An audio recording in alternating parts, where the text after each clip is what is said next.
truly is daily Vikings entertainment. We just want the Vikings to win a Super Bowl before we die. I will ride with this group. Seriously, man. Please. And away we go. All right, a happy Feedback Friday to all who celebrate. We'll introduce you or reintroduce you to one of our longtime friends here who's going to hang out with us on Feedback Friday in a moment. But let's go to NASCAR driver Judd to tell us about where he stopped after joint practice yesterday. A satisfying trip indeed, I'm sure. Let me give that some thought. Let me sip my coffee. Look at you two. Oh, I know where I stopped.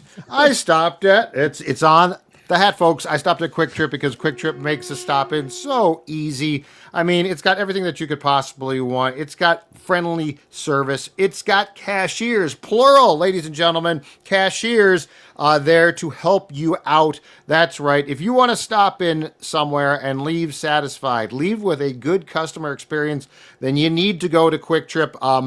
I've been getting, Phil, at least for me, post-training camp for some lunch, I've been getting the cranberry breaded sandwich. The turkey one? Yeah, absolutely delicious. I mean, you don't find those. I won't name the other convenience stores, but you don't find those there. Like, this is quality stuff, and that's because it's Quick Trip. It's great, man. A little protein, you hit the different food groups in there. Well, and the good bread, too. The cranberry bread. So good, yeah. So we're live here on YouTube, as we are every Friday at 10 a.m. Central Time, and all week long. You guys, by the way, have crushed it for us, the audience out there. We asked you to help us raise $20,000 for our annual Power of Sports auction, benefiting the Courage Kenny Rehabilitation Institute. And as of hitting play or live or whatever right now on Purple Daily, $21,150.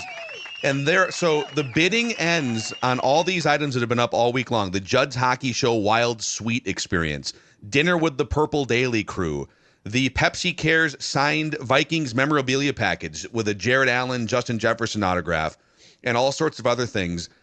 Alex Rodriguez, a signed custom bat from his own personal collection. All of these items up for bid end at noon Central Time in less than 2 hours. So go to scorenorth.com/bid. And if you want to get in, maybe you've been kind of lurking and waiting all week long. You can also just straight up donate if you want to. Shout out to Dan Bowling, by the way, for putting us over the top yesterday. $1,000 donation to put us over $20,000. So we appreciate him. Our longtime friend is hanging out with us here today. We've known this man since well before he was on Sports Illustrated covers. We knew him before he was that level of sports famous.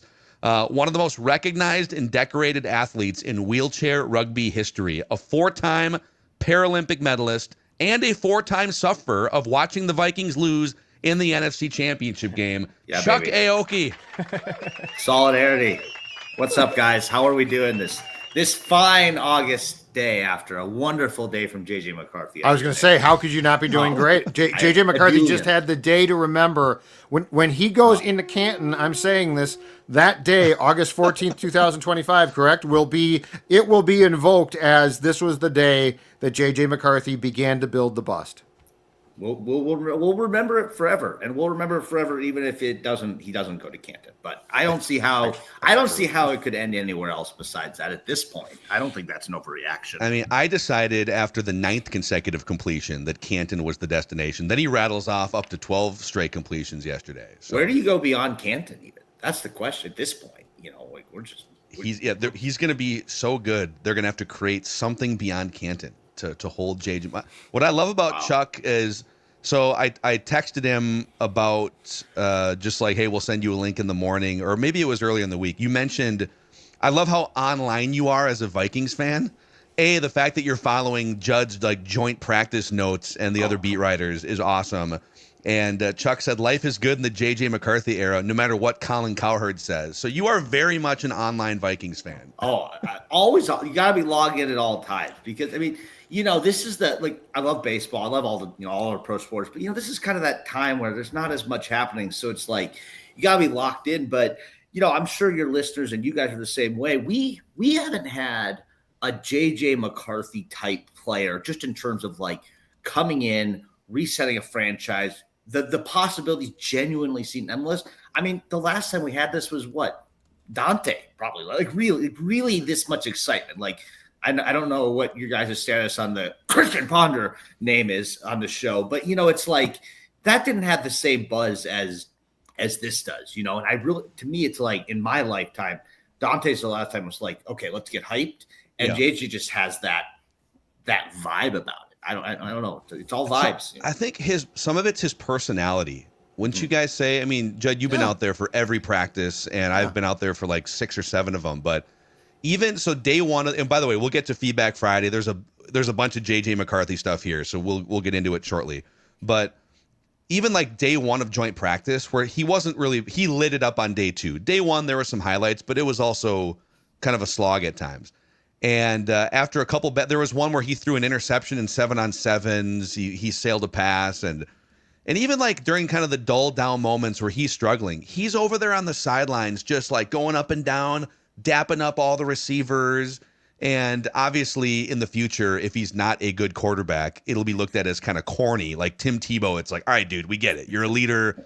Can you complete a pass, please? But it's just his leadership and personality, I think, only pushes the hype train further down the tracks, Judd. And when's the last time that the Vikings had a coach, especially a head coach, who ties into a quarterback like this? I mean, Denny was a pretty good offensive mind. I don't know that he was nearly as personable as Kevin is. And look, Dante did initially get some really good guidance. But, you know, at the end of the day, Christian Ponder was a failure, but he also got no help. Like, there was no one here to help him. Les was a great guy. Frazier's one of the nicest guys I've covered, but look at the infrastructure then, too. So, like, if you just brought McCarthy here and said, okay, Zim's your coach, go get him, kid, I think we'd be, like, excited. Oh, my God. I would actually love, if we could carve out, just like last year, like, wouldn't it be kind of fun to see what Sam Darnold would look like? And then we actually got to see that. Yeah. Wouldn't it be fun to go into an alternate football universe? And you don't have to be stuck there. I'm just saying, like, we could just take a peek and then come back to reality. It's like the Hallmark movie where the crotchety old man has to adopt like the random kid, and like it turns out, oh, he really does love Christmas, you know? Yeah, like, that's what it would be like. Like Mike Zimmer and That's JJ awesome. McCarthy, Hallmark special. I'd love to see that. Feedback Friday here, people sending in comments through the YouTube comment section and through the feedback tab in the Score North app. Also, thank you. We've had over 1,000 new subscribers this month to the Purple Daily YouTube channel. So thank you guys. We're almost to 60,000. So if you haven't, or maybe you're new, you're just discovering Judd's Camp Notes for the first time, that missing piece in your life, click that like button and the subscribe button on the Purple Daily YouTube channel. Welcome into the community. Lacey Hawes chimes in and says, good morning, Purple Daily family. Please help me out with something. It seems to me that Kevin O'Connell and Brian Flores had a deliberate and possibly genius plan to make life hell for J.J. McCarthy in training camp, not only to see how he responded, but to help knock the rust off faster and speed up the learning curve. Holding Jefferson out longer than maybe necessary was maybe part of that plan. I believe J.J. will hit the ground running because of it. Can you gentlemen please let me know what you think of this thought, this conspiracy theory from Lacey Hawes? Brian Flores has done this to every quarterback the Vikings have employed since he got here in 2023, starting with Kirk. So I don't think it was a deliberate O'Connell plan. I think it was, Brian Flores lives to make your life suck if you play QB. So, yes, it was a deliberate plan on his part. Kirk Cousins, the good thing about J.J. McCarthy is he really has not complained about it. Like he said, it's a blessing to get to go against it. Go back to Kirk, and Kirk's that was not BS on Kirk's part. Kirk was like, this sucks. No. I can't get ready for the season. You're showing me looks I'm never going to see. I don't want to see those looks. So Brian Flores, like if this works out as that note just said, yeah, give credit to Brian Flores. There is no way that O'Connell's like, let's drag JJ down. In fact, I actually think that they did some substantial game planning for the joint practice on Thursday to get JJ's confidence up a bit. And it worked out. He looked great. But yeah, I don't think O'Connell is like in on, hey, Brian, be tougher than usual. Usual is very tough. I think I disagree with you on this. I think this is a cliche, but iron sharpens iron. Yeah. And if you were to, and we kind of had this discussion, like, should you back off a little on the kid and just let him face some more plain looks? Well, what good does that do him? If you're giving him sort of let's dumb things down so that he can have a good practice, does that make him better in week 5 against Mike Tomlin's Steelers defense and TJ Watt? Yeah. So I don't know if it was a deliberate. I don't know if it's verbatim the way that this emailer. That's a genius, deliberate plan. But do I think it was decided? Don't back off, because if you don't back off, he might swim in it. It might be drinking out of a fire hose, but it will make him better in 3 weeks, in 4 weeks, when you actually start to game plan for not as good defenses as the ones he's facing in practice. I have zero evidence that Brian Flores has ever listened to O'Connell about this. Like, I have zero evidence. But then you agree. So O'Connell couldn't control it. But then O'Connell is, by not telling B-Flow to rein it in, that is part of the plan, right? I'm not going to tell him to rein it in, because I want it to be really hard for JJ in practice. But I mean, this is how Flores runs. His goal is to make his goal is to make his defense as good as possible. And he doesn't care about what the offense does. Now, it's to a certain degree, of course, it's all scripted and stuff. But but I'm not going to complain about it, because yes, I think it ultimately helps as long as the kid wants to learn, which McCarthy clearly does. Like, to me, that's the most important thing. I don't think McCarthy's demeanor is an act. I think he sincerely wants, I think he's positive, which is great. I think he wants to learn, and I think he wants to be challenged. Like, if you look at his football trajectory, I mean, you go to IMG and play, okay? At that age, that's as tough probably as competition as you can get. Mm-hmm. Then you go to Michigan and play for Jim Harbaugh. And we could talk about, well, he didn't throw enough or whatever, but that is an elite style program. So in my opinion, McCarthy has never been handed like, oh, I'm going to go beat up on these teams. He's always had this. So yes, I agree. It helps. Do I think that O'Connell said, hey, Brian, make his life real tough? No, I think Brian said, I'm going to make his life tough. And O'Connell's probably like, nothing I can do about it. Yeah. Chuck, you spend your life around high-level athletes. So what's your read on this and J.J. McCarthy and the coaches? I think that this is such a fence-sitting answer. You're both right a little bit. I think the reality is that what Judd said is right. I don't think, or what one of you said is right. There's no way that if O'Connell went to Flores and said, hey, we're going to tone it down a little today. What did you bring me here for? What's the point of doing that, right? You wouldn't. I think what it is it's a really nice side benefit of the fact you have a really good defense, is that it gives your young quarterback the chance to get after this, to go for it. And I think the fact that they did this really in some ways speaks to their belief in JJ and his mental capacity. I think, Judd, you said it right, and it's not a shot at Kirk, but Kirk was like, God, what's happening? This is crazy. I'm flustered by this. JJ's like, all right, whatever. Let's keep it going. Let's keep it going. Let's keep it running. So I think it speaks to their belief in him, that it's like, he's going to get out there. We have faith in this kid. He's going to do this. He can handle this. And to Phil's point, you get out there week 5. It's like, what good would it have done? It's like, well, we had Brian back off a little bit. It's like, well, that doesn't help at all. The other aspect to that feedback, I thought that I don't think is true, is I think Jefferson legitimately had something, and they said, look, you're the best receiver in the NFL. We don't need you to push it at all during this trip. I think the reality is that his health is too important. And, he's not injury prone, but he's had some things over the last couple of years. So especially it's a hamstring, right? Those are notoriously fickle, as I understand it. And so I think that was a case of, you're shut down.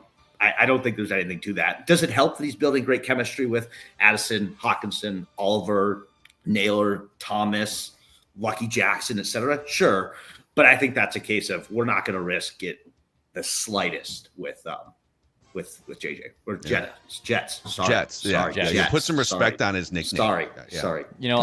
Uncle Martin. Shout out Uncle Martin in Florida. He would just throw my siblings into the pool and figure out how to swim. That was like his first thing. There was no water. There was no floaties. And Uncle Martin's in jail now. And Uncle Martin, we don't know that's whatever called manslaughter. Yeah, that's called man one. I have a point here. Is I was the only one who was against that, because I was not good in the water, and I took my time getting good in the water with swim lessons. Guess who's the worst swimmer of the 4 people? Me. So Dexter. Brian Flores is a lot like my crazy Uncle Martin. He's just throwing the kid in the water, figures it out. He's not going to let them drown necessarily, but it's sink or swim. Literally sink or swim. Natural selection. Yeah. Uncle Martin. You didn't really say he saved you, so I assume that he was doing 15 to 25 somewhere. 15 if good behavior. Yep. Uncle Martin, you're the best. I love when we get glimpses into Declan's wiring. That's a big piece right there. Sean Eaton chimes in, says, here's a hypothetical question for Judd. If you were told that you were going to watch the practice of an NFL quarterback and you didn't know who it was, so it's just like a shadow figure at quarterback. You don't know if they're 40 or 22. It's just anonymous. And you watched Thursday's joint practice. Where would you rank the anonymous quarterback wearing number 9 in purple among all NFL starters based on what you saw yesterday? Wow.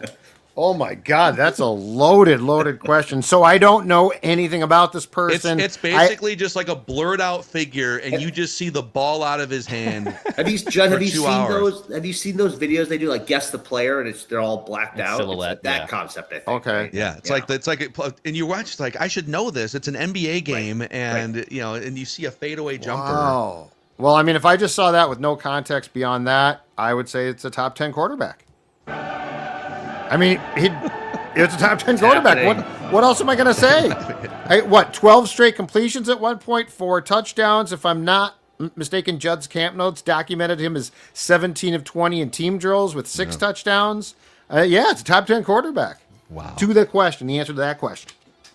Wow, dude. I mean, now if you were to ask that question again about like the first day of joint practice, it's probably not quite the same answer. Go back. It's now that there's of course, and it's actually fun to watch on Twitter. There's a bunch of the 11-on-11 joint practice highlights. Find the JJ McCarthy pass to Aaron Jones along the right sideline and just watch that play. Is it the screen pass that Donovan Jackson trucked everyone? No, this is yesterday. That's Wednesday. Okay. No, it's a deep shot. Okay. It's a deep shot down the right sideline. If I'm not mistaken, Aaron Jones is pretty much doubled, but JJ drops it in. Aaron Jones makes a very nice catch and scores. Yeah. It's a really impressive play. And in fact, McCarthy was asked post-practice, did you have, of your 17 completions, did you have a favorite one? And he gave it a lot of thought and said that one, Aaron Jones. And he's also talked about what he could have done better with the pass, but he's like, that was a really nice play. The one that I referenced also to Aaron Jones, it was a screen pass, and we saw it live, and it was hilarious watching first-round pick rookie left guard Donovan Jackson, this nimble dancing bear, 6'6", 320 pounds, just running up the field. And JJ McCarthy was asked about that play at the podium yesterday. Judd, you probably heard his answer verbatim, and he said, yeah, we Michigan guys tend to be skeptical about the actual talent and motive. Like, I don't know how he phrased it, but of those Ohio State guys, but he proved on that play that he's going to be a pretty damn good player. And I've seen the video now a few times. I'm hoping to make Jeremiah and Alex review that one on O-line committee this week, because he literally he sprinted up the field and trucked 2 different. It was exactly what this team has needed on screenplays. It's not just about like, can the running back this or the quarterback? Sometimes it's, can those offensive linemen get out there in space, get out in front of it, and clear the path? And that was a very hopeful sign from day one of joint practice. It was a reminder of how NFL players are just different than us. This is like, what's Donovan, just 6, he said 6'5", 280, and he is flying down the field. I think he's like 6'6", like 315 or something. Okay, he's a mammoth man, but he's athletic as hell. He's just super sprinting, just swatting flies down the field. It was a backhand to one of the defensive backs. He didn't. But his speed, like what? How fast was? And I mean, compared to a really fast guy, it's not. But for his size, how fast was he going? Like he was trucking down the field. Like he literally steamrolled the guy because of his momentum. It was impressive. Yeah. Let's see here. Ivan Wilson says, really looking forward to the season. I expect over 10 wins, barring any injuries. I've not looked at any betting sites, but if I put McCarthy's over-under on interceptions at 13, would you take the over or the under on 13 picks for McCarthy? I take the over, I think. I take the Hopefully over. not too far over, because if you start to get into the 17 range, you better be throwing 40 touchdowns. Yeah, but that's a rookie thing, or that's a first-year thing, right? And a KOC offense thing. They're going to throw the ball. Volume, right? yeah. You know, you can bump that up by a couple by virtue of that. Did Kirk throw 14 his first year in KOC's offense? Not because he was terrible, but because he threw the ball a lot and hey, take that chance on third down. Yeah. So Kirk threw 14 his first year in the system, and then what did Darnold have last year? He probably had 14 or 15 picks too, didn't he? We had the one game with like 4. There was the Jaguars game, right? The Jacksonville got like halfway game. there in one game, pretty much. Yeah. He had 12 on the season. Yeah. So there you go. it would, if you play all 17 games and you throw the ball 550 times or even 500 times, somewhere in there. I'll probably take the under. Just I do think they're going to run the ball a little bit more. I'll say 12, slight under on that. James Richardson says, I don't want to ask this because I don't want it to be true, but is there a world in 5 years from now where J.J. McCarthy is Trey Lance and Max Brosmer is Brock Purdy? No. Okay. Whoa. Let me say this. No on the first one, because keep in mind too. So in fairness to this entire Trey Lance discussion, look at his college resume. He basically didn't play. I mean, J.J. McCarthy played at Michigan, okay? Yeah. Trey Lance, in the COVID year, they played one game as a Trey Lance showcase. So there's FCS, by the way. Yes. Like, he barely played FCS. No comparison, but let me get to the second part. Absolutely, Max Brosmer can be Brock Purdy. Wow. Oh my God. I told you I'm a fan, so It's purple, gold, maroon, gold combo Kool-Aid just being passed around. Max Brosmer, if you told me right now, you know what? He's going to start for a team in like a year or two, I would not be surprised. Yeah. Wow. Is it the demeanor of Brosmer, or is it the talent? Like, what is it about him so much that is just getting it? I've heard of that. He's got more arm talent than I thought, and the demeanor is awesome. And the hyperculture.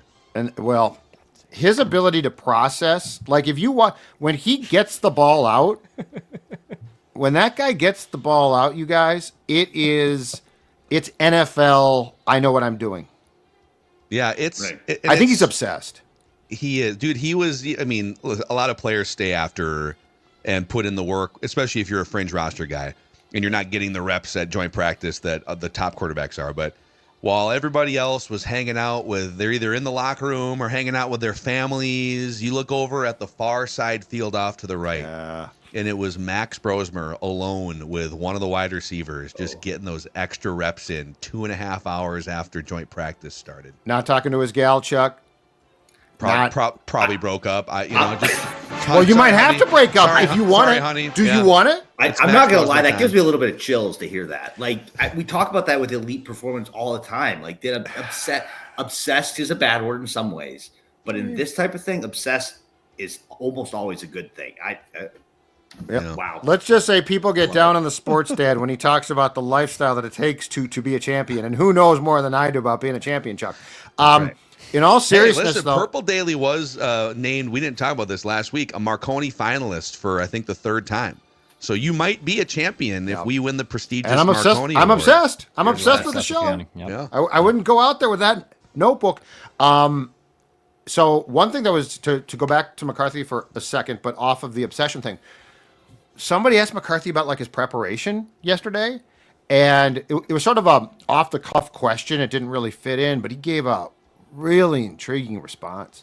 He said that one of the things Tom Brady gave him was like how to prepare for a game, and like what the steps are. And I mean, we see now more and more as he does podcasts and stuff that Brady is a complete football psycho, or was.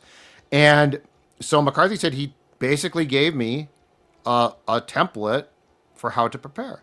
And of course the follow-up was, oh, cool, what was it? And like, he's like, I don't want to give it away, but he did say it. And I mean, it sounds simple, but Chuck, for you, it's going to make perfect sense as an athlete. He's like, one of the things he said that Brady said to McCarthy is, if I could go back in time, I would hydrate so much more. He's like, I cost myself by not hydrating. Really? I'm gonna Like, drink my but water. But it doesn't sound like that big a deal. But like what intrigued me was it seems like such a small thing, and I'm hydrating right now with coffee in my Roku mug. What the obsession though?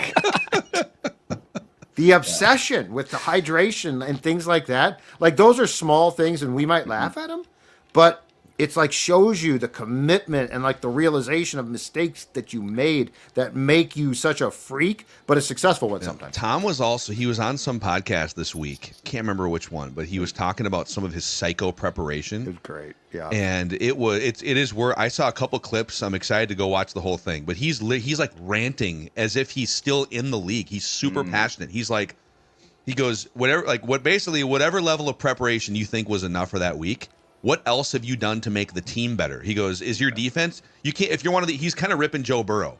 It sounded like he was like, it's not good enough if you've got your offense buttoned up and you're scoring 34 points a game, but your defense gives up 40.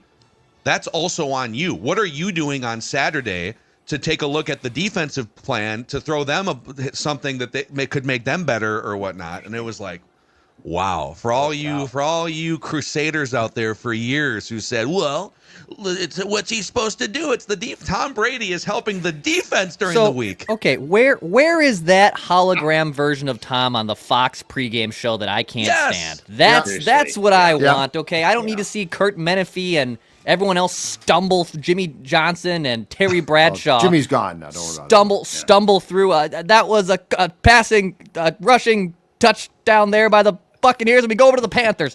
Where is that version of Tom? I want that hologram Tom on the pregame show, and I'm locked in. I am locked in if that's the case. I think Tom should be in that setting more than he should be like 20-second soundbite guy during a game. Yeah, I want Tom in any setting, broadcasting wise now though, to use that mentality to attack players, to say, you know what, that was a terrible pass, and here's why. He didn't do X, Y, and Z.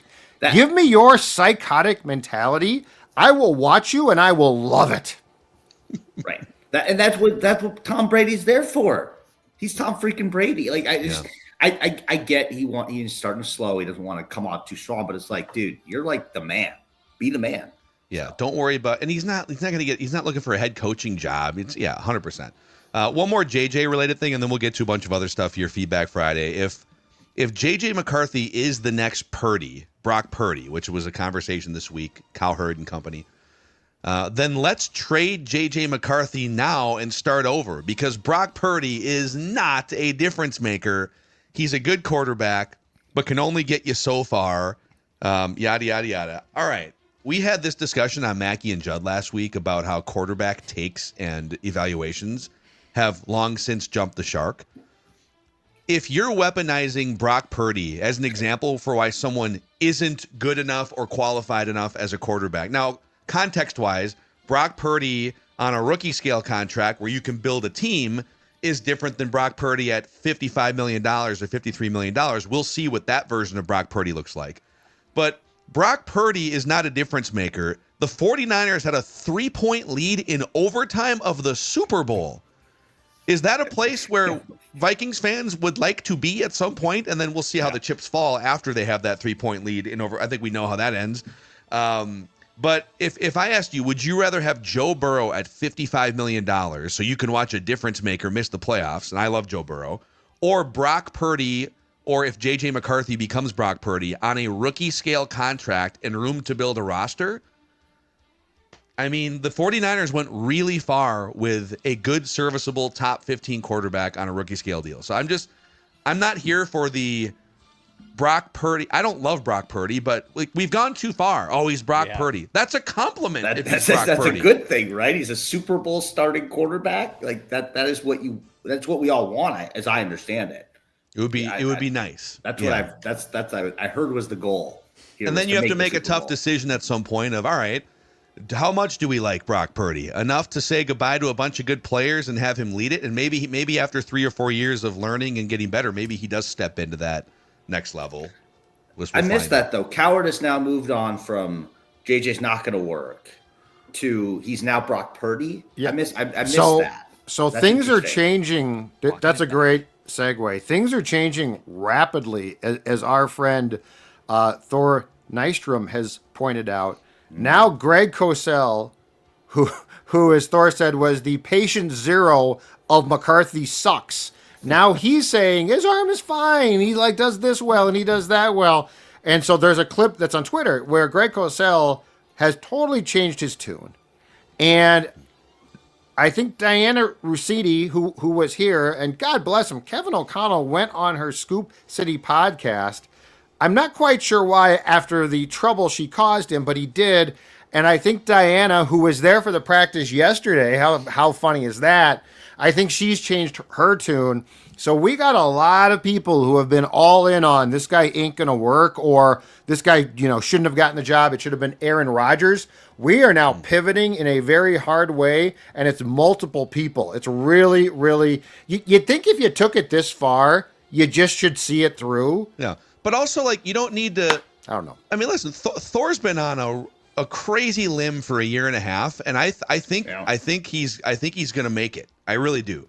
It's one of the most early and aggressive takes in the history of draft evaluators, and I hope that it's like Indiana Jones in The Last Crusade, walking across the invisible bridge. Like, I hope it works out for him. But we're 4 weeks away from an actual game, so we could just kind of cool the JJ McCarthy aggressive takes, continue to soak in some practices, and then see what actually happens on Monday Night Football going forward too, which I'm already at that point. So it's a very thoughtful take of yours, Phil. Very, very level-headed, I guess. Yeah. Before we get to some more Feedback Friday here, so for those of you that are just jumping into this live stream, we appreciate you. We're live every Friday on Purple Daily at around 10 a.m. Central Time. And you're wondering who's the fourth member of the show today. That's our guy Chuck Aoki. He's one of the most recognized, and he's one of the best wheelchair rugby players in the world. I know you're a modest guy, but you are a 4-time Paralympic medalist and a huge Vikings and Minnesota sports fan. You went to the University of Minnesota too, right? Back in the day? Yeah. I got a master's degree from there. It's funny enough, I actually live just outside of Ann Arbor now. So I get I've been on the JJ train for a while. I didn't plant my flag early enough, though. That was my bad. Do they generally, like, I was going to ask you about that because you are in Michigan. Like, do they generally love him, or what is the feeling about him there? He was huge there for a while there, but Michigan is so interesting being a college town, because obviously we love the Gophers and everything in Minneapolis, but Ann Arbor is like a college town, like the university, and so there's always a lot of affection. They love him, but now it's like it's what have you done for me lately? But that's like to the team. Right, not necessarily the player. Like, they'll always love JJ, but now it's like, hey, we got last year was it's okay. We beat Ohio State, so we're all good there. But now it's all about Underwood. It's going to be they're feeling pretty good. Although, dude, that conference is wild right now with Oregon in the mix. Penn State's the number 1 ranked team in the conference right now. I think they're number 2 in the country. Yeah. I do want to remind people that there's just over an hour left in our week-long Power of Sports auction to raise money for the Courage Kenny Rehabilitation Institute. All of the buy it now items are gone, but there's still a bunch of things up for bid, and you could, you can cat and mouse your way. I'd get that bid in now just to make sure that you're sitting on it. If you're looking for the Dinner with Purple Daily experience with a Justin Jefferson autograph, Harrison Smith, the Pepsi Cares signed memorabilia package, Jefferson autograph, Jared Allen autograph. There's all sorts of things here still up for auction, up for bid over the next hour and change. And here's one. Things from the Purple Daily marketing closet. That's at $100 right now. Let's get that one on the board here. You get exclusive items and gear from the Purple Daily marketing closet. $100 gift card to Grand Ole Creamery.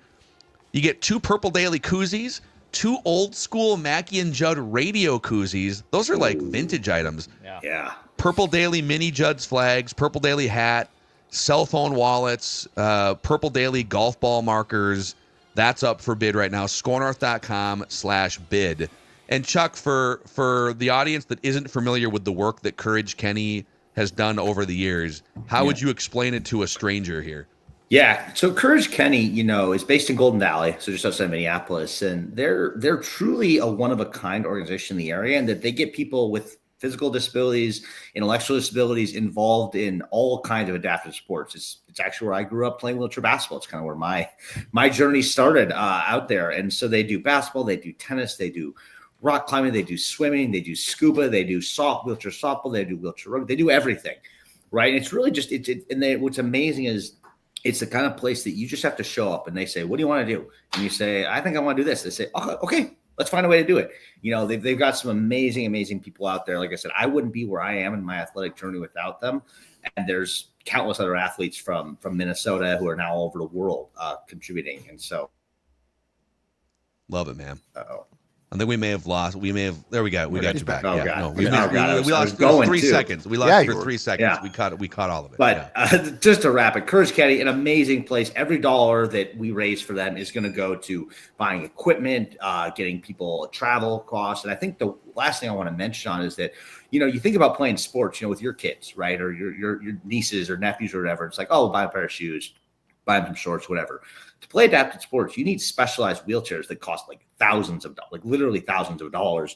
And what Courage Kenny has is they've got a closet just full of equipment that is free to use. People can come try it before you have to make that investment yourself. And so it's really it's an amazing organization. It's one of those things where people, you know, sometimes like, I'm giving this money. Is it going? This place is the absolute best place you could possibly imagine your money to go to. And it's so cool. We've been, like I said, Phil referenced at the beginning, we've been doing this for a long time now.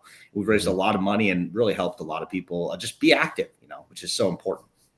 I think the first time that we all hung out was probably like 2012 or 2013. 13 or 14. Yeah, I think so. Yeah. And, wow. and to see you, man, like you now have 4 Paralympic medals, and it is pretty well.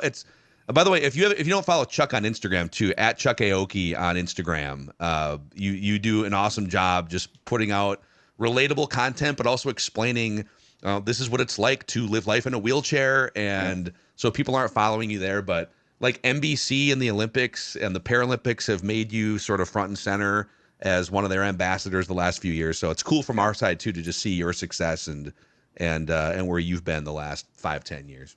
Well, that's awesome. I appreciate that, guys. You know, and it's an exciting time to be thinking about this too, because obviously we're talking Purple Daily, but 3 years we've got the Olympics and Paralympics coming back to the United States for the first time since, only Judd remembers the last time I was here, probably. So 84, yeah. No, 96. Yeah, I thought you were talking about L.A. L.A., yeah. Right. Yeah, but it's been a long, long time. So obviously we're purple-minded right now, but red, white, and blue is going to come into vogue pretty soon here, I think. Absolutely. Baseball's back, right? I think we're going to bring baseball back as an Olympic sport because it's in the country. They added a bunch. Lacrosse is in. It's pretty wild. Let's go. Pretty soon flag football is going to be in the mix. And then flag is going to be in. Flag is going to be in. Jefferson's going to suffer an injury. And I was going to say, somebody high profile is going to play, get hurt, miss a season, and I'm going to rage. We're going to get to more Feedback Friday and a snake draft of the week here. Dex, I can tell you, 2 men in a truck is going to be helping out the Mackies today. Very exciting day. Yeah. I'm not sure if it's my guys Artie and David who helped make my move happen. If it is Artie and David, tell them I said hello and that they made my move nice and safe and they had everything packed up. You're going to love it. In fact, next week, I'll just let Phil Mackey do the read because that's what 2 men in a truck do. They make the life easy for you. You don't got to worry about finding your friends, finding your parents, finding who has a truck. They have the trucks. They will make the life easier for you. So go to 2 Men in a Truck. No hidden fees, no weird service charge. You just fill out a spreadsheet to say, what do I need moved out of my house? They're going to make it happen for you. Tell them that Purple Daily sent you. Go to 2meninaTruck.com to find a location near you. Also, Feedback Friday is presented by the Minnesota Renaissance Festival every single week here these next several weeks. So starting tomorrow, and every weekend through September 28th, 9 a.m. to 7 p.m., the Minnesota Renaissance Festival is open for you and your friends and family to enjoy 16 stages of entertainment, street acts, music, full armor jousting. So Judd has agreed to do that on Sunday all day at the Renaissance Festival. We're really looking forward to that. Sweet. Except no armor for Judd. He's just going to be up there in his little Padres t-shirt. Hello. Oh, God. There's over 50 games, rides, and attractions. You can throw axes, shoot a crossbow, climb a rock wall, and do all sorts of other things that sound like a blast, but I'm also a little hesitant on some of those. So go have a great time at the Minnesota Renaissance Festival and check out the schedule of entertainment and food and other logistics at renaissancefest.com. That's renaissancefest.com. Okay. Back to Feedback Friday here. Let's go to this one here. Bart Trench says to me, "Hey Phil, I just finished listening to the Camp Notes episodes from the Patriot joint practices. I know the focus was mostly on the offense, but I was hoping to get some Garrett Bradbury slander about when he was getting blown up by the Vikings defense or whether he was or not. Can you circle back and provide an update on how Garrett Bradbury looked in a Patriots uniform before you put a pin in the joint practices?" So he definitely got blown up at least twice that I saw by Javon Hargrave. I think once was in the 2-minute drill. And then there was another one that was just in the full team session on the side practice field there. But yeah, there's a video of one of them where Javon Hargrave, low man wins in the National Football League, and Javon Hargrave got underneath we've seen it a lot from the other angle, the forklifting of Garrett Bradbury.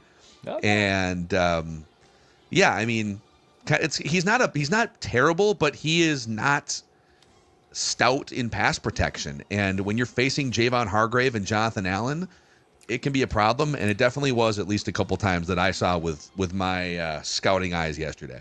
It was nice to see the Vikings defensive line doing to Garrett Bradbury what we saw opposing defensive lines do to Garrett Bradbury for like the last 4 years. Yeah. Because that's the key, right?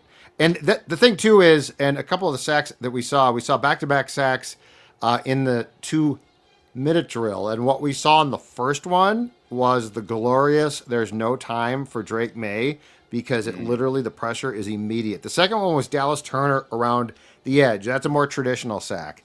But the first one was the Javon Hargrave one. And literally, they snapped the ball, and the play came to an end. Yeah.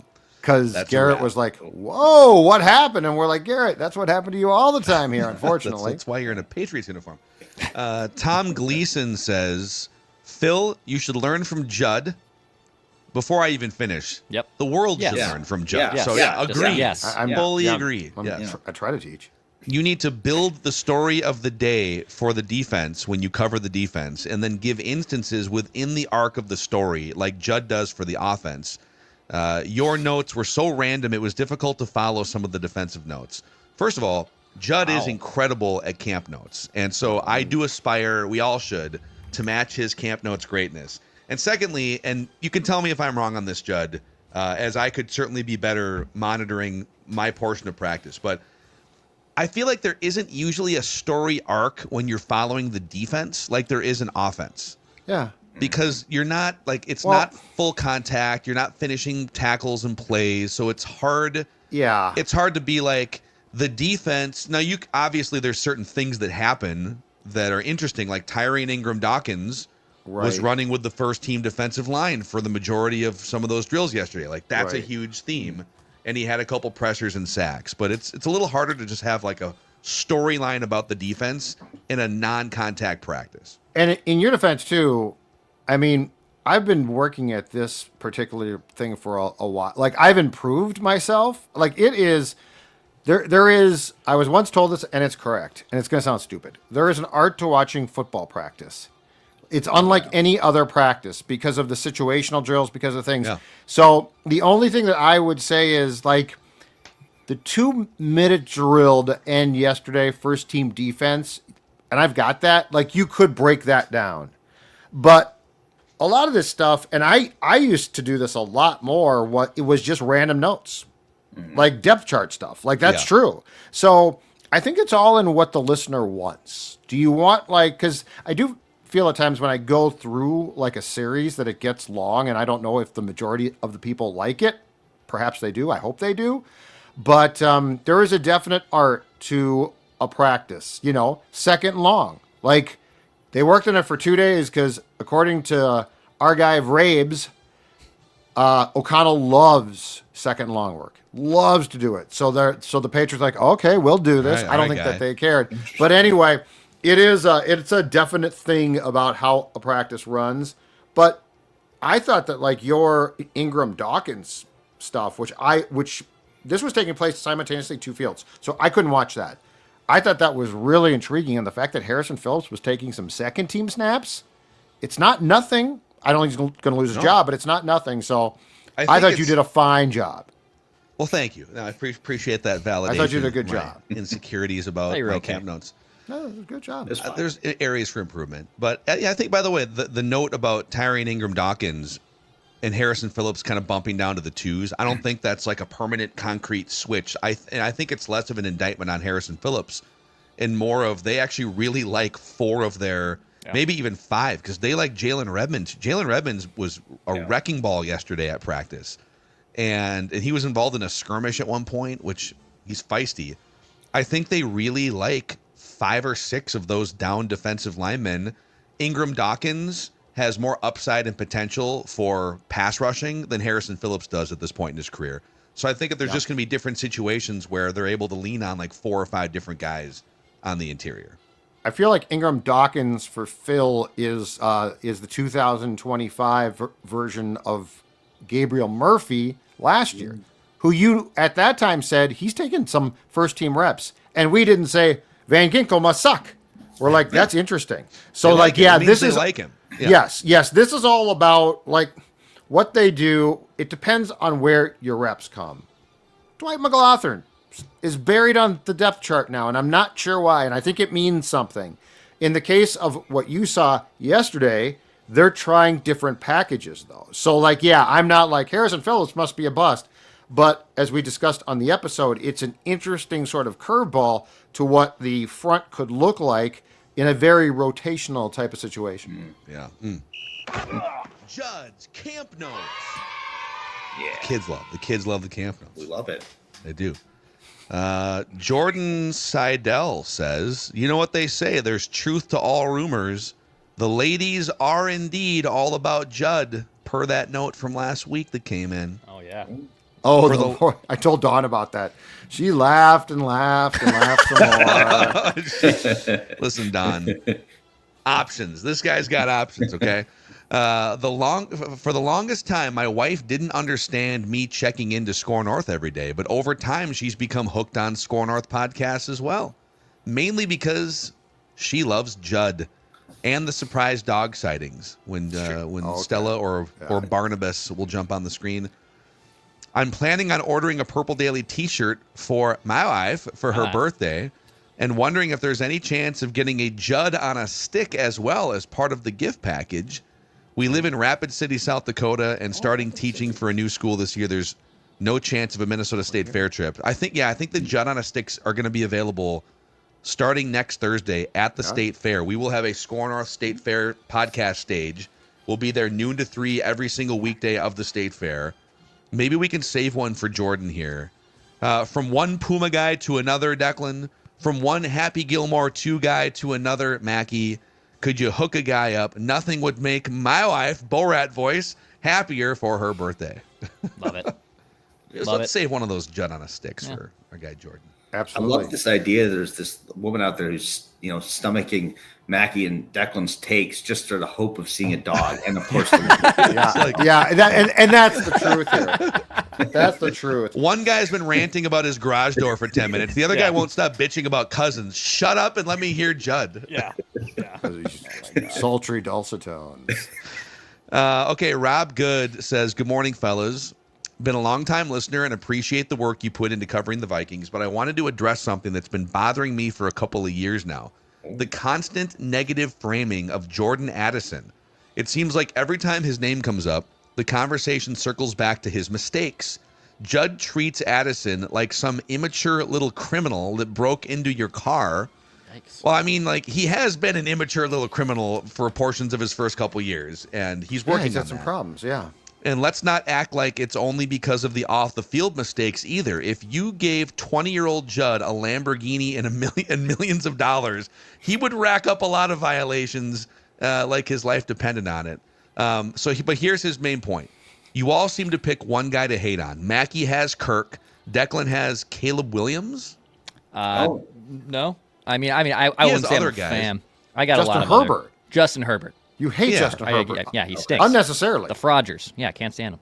And Judd hates Jordan Addison, but Judd's grudge feels different. It's a Judd grudge.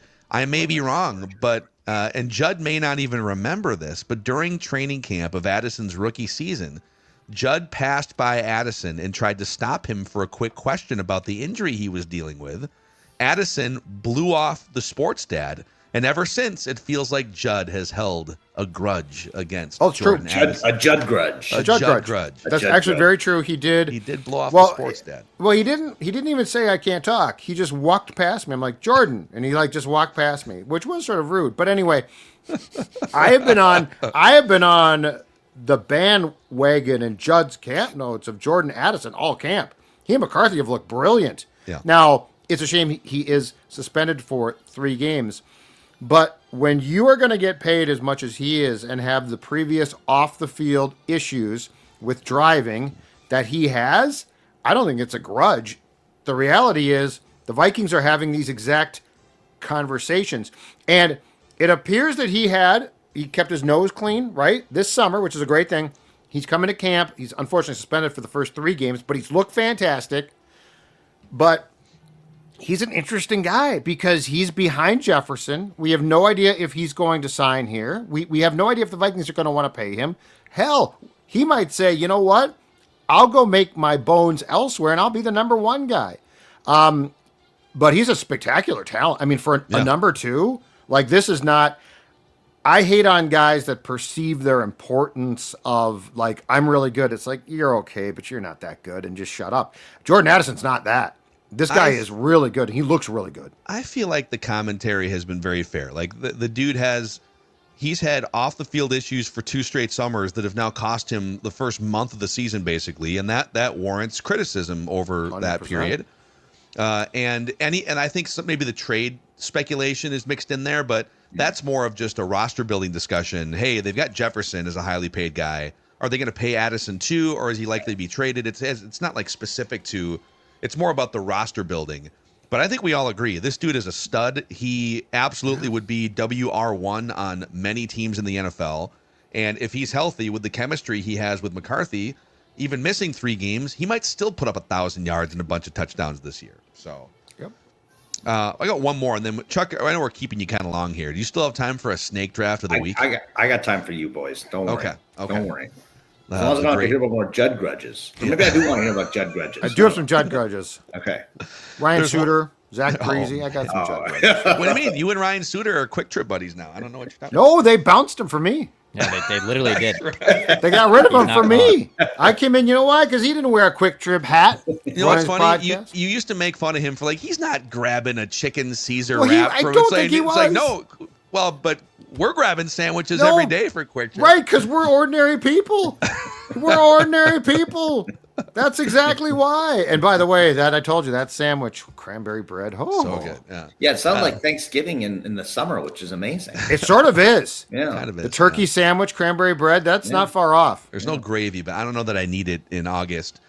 Bruce Babbitt says, good morning. Hope you guys are doing well. Just want to touch base on the sports dad and the back and posture issues he's referred to.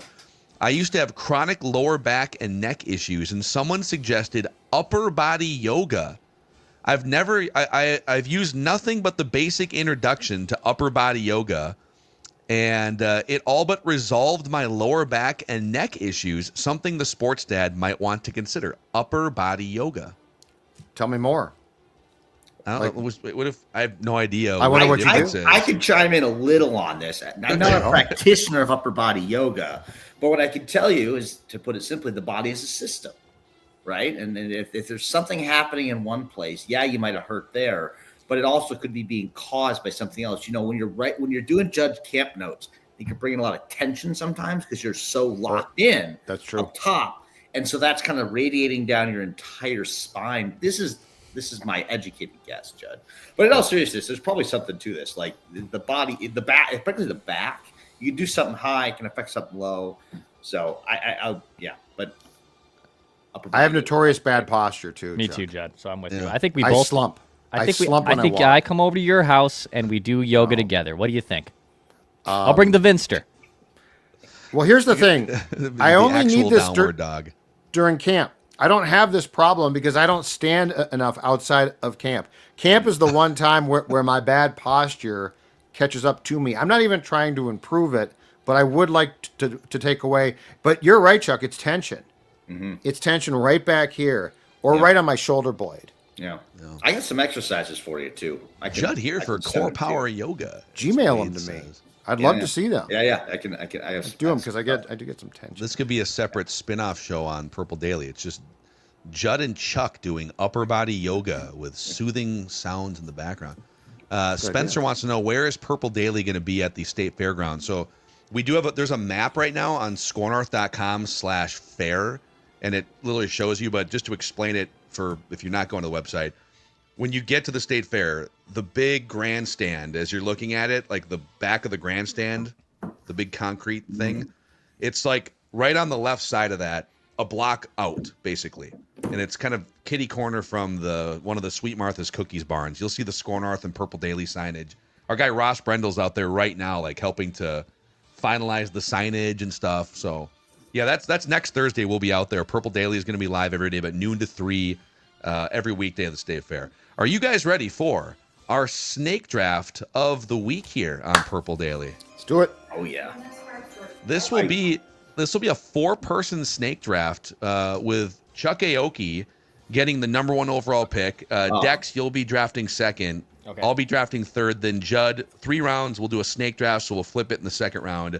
And it's presented in part by MSP Plumbing, Heating, and Air Conditioning. Judley. Yep. And so guess what? We're going back and forth. It's the summer of it's comfortable and then it's not. And on the days it's not, if your AC is not functioning right, your house is not as comfortable as it should be. And MSP definitely can help you with that. They're also back at Woodbury Days, August 22nd through the 24th. They're going to be in their booth all weekend long. That's a Friday through Sunday. And you can stop by that booth to enter their grill giveaway. Better than that, perhaps. Woodbury Days runs the Grand Button Prize every year, and this time MSP is partnering with Halo Water Systems to give one lucky person a free whole home water filtration system. That's right, free home water filtration system. How awesome is that? 651-615-4292 to talk to them, or check out their website to make sure that your house is safe and sound. Call MSP.com. Call MSP.com. MSP Plumbing, Heating, and Air, more than 100 years in our community serving you. I don't think Prize Picks has been around for 100 years, but pretty close. And Prize Picks is the best way to win real money this football season. So they have preseason games on here, and it's glorious. They've got, so yesterday I was able to, Thor was telling us about some of the longer term ones, but I was able to go in, and so you go in, you select between 2 and 6 players. It's very fast. You pick more or less on their projected stats. And I snagged Lucky Jackson, as you can see right here, for tomorrow. 23.5 receiving yards for Lucky Jackson. That's my guy. Get that in a catch. Sam Howell starting. Going to be looking for Lucky a lot. Like Jackson will start. Like that's like a freebie right there, basically, isn't it? Don't you think he's going over 23.5? I hope so. It's my guy. Dude, with the Jalen Naylor injury too, like he had a hand wrap. Lucky Jackson might legitimately be your number 2 receiver for the first couple games. But download the Prize Picks app today on your phone. Use the code Purple Daily. Get $50 in lineups when you play just $5. That's code Purple Daily on Prize Picks to get $50 in lineups when you play just $5. Prize Picks, run your game. All right. So, Dex, what are the latest statistics in our snake draft of the week here? Wow, what a week it was last week. So, number 1, after Judd Buster Douglas'd me in the Taco Bell menu items, Judd won. You are the Mike Tyson of Taco Bell drafts. I won? He came in. Judd, handedly. You had 50% of the vote, and fun fact, it shattered our previous record of most voted on snake draft. I think because Taco Bell itself tweeted us at the poll, which probably upped the interactions. Yeah. Wow. So there was 1,800 votes on that snake draft, shattering the previous record of 1,400. So that was shattered. So, Judd, that was your second straight win, too, on a snake draft. So you're riding a 2-game winning streak. Phil has only won one snake draft since April 18th. A 4-month kind of skid for you. I'm 12 for 47. AJ, when Andy Pettitte does pitch in the World Series, he wins. He's 6 for 10 overall. So yeah, there's some updates on this week's snake draft. So we're going to start with Chuck. You get the honor of the number 1 overall pick, or the burden of it. It's sometimes difficult. And then Dex, me, Judd, and the topic is current Minnesota athletes. And I will say that the spirit of this, I should have said this before, is team sport athletes. Sure. Team sport athletes. So, like, I don't know, like if there's like Eric Van Rooyen, the golfer, or I don't know why that was the first or like name. Suni Lee, the gymnast. Suni Lee, Brock Lesnar, That's a little whatever. better. Like, okay. Chuck can take himself, right? Wow. Team sport. Yeah, he's a team sport. Yeah, you're right. Well, in theory, Chuck could take himself. In theory, but no. in theory. Well, wait though. But it's not a Minnesota team.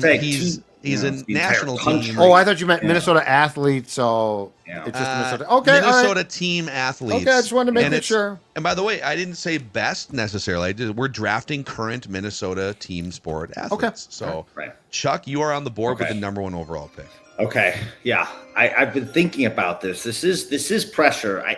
To me, there's really only 2 obvious options. And I think in the spirit of it being #camp season, camp notes, I got to go with our guy, Justin Jefferson. Okay. I just think I have to do it. I do want to know how many of those 1,800 votes, by the way, for Judd were from Rapid City, South Dakota. I'm guessing a lot, right? Hey, I think you can only vote once, right? Once per unless you profile. go to different. Unless you go to different. Unless you have burner accounts for the snake draft of the week vote. In which case, that's actually how I'm going to get off. That's how I'm going to get my win. I'm just going to create 500 burner accounts. Okay, Dex. Okay, Chuck nails it. I think the top 2 guys are very obvious in Minnesota for best athletes. So with Jefferson off the board, I'll take Anthony Edwards. Okay. Yeah. The Ant-Man goes number 2 here. So this is where, the word best would be one meaning, but it's just current Minnesota athletes here. Whoever you want. And so I will take J.J. McCarthy with my first round pick. Give me the future best quarterback in modern Vikings history, J.J. McCarthy. Solid. It's a good pick. It's a good pick. That gets us back to Judd. You get wraparound picks here. The last pick in the first round, first pick in the second round. So do I take Sam Howell now or later? Okay, so here's what I'm going to do. With my first of the 2 picks, I'm going to take Nafisa Collier. Yep. Ooh. Best player in the WNBA. Yep. Currently injured. Yep, but a great player. And then with my second one, I am going to go towards my sport of hockey and take Kirill Kaprizov. Okay. Yep.